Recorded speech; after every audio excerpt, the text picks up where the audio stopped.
Can anything good come out of 2021? You betcha. Hey, I'm in a new spot. Still in the basement. Different spot of the wall there.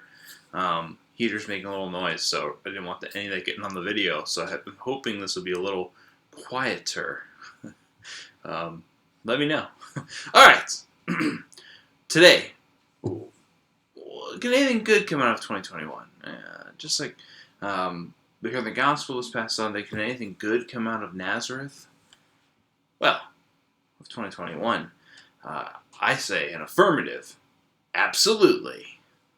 And so I'm going to show, this week we're going to go through passages where they were situations like perhaps a precipice of a 2021 that wasn't looking good. Can any good come out of this situation with God?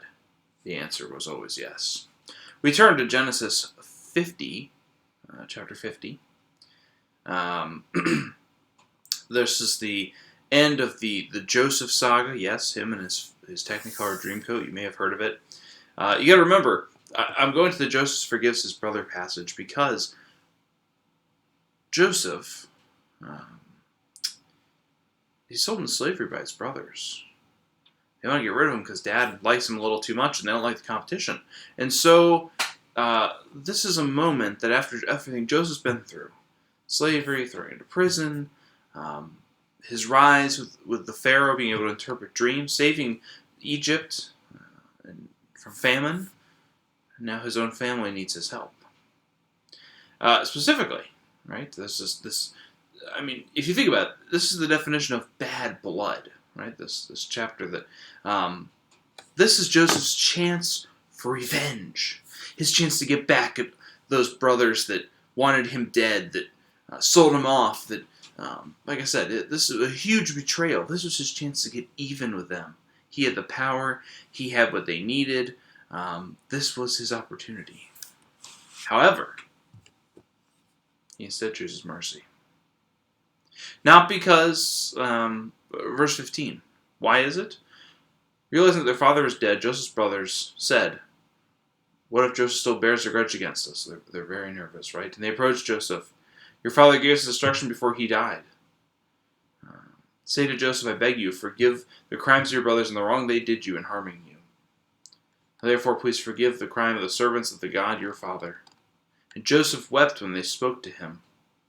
Then his brothers also wept, fell down before him and said, we are here as your slaves. Right? So this reciprocal nature of the law. We sold you into slavery. We will now be your slaves.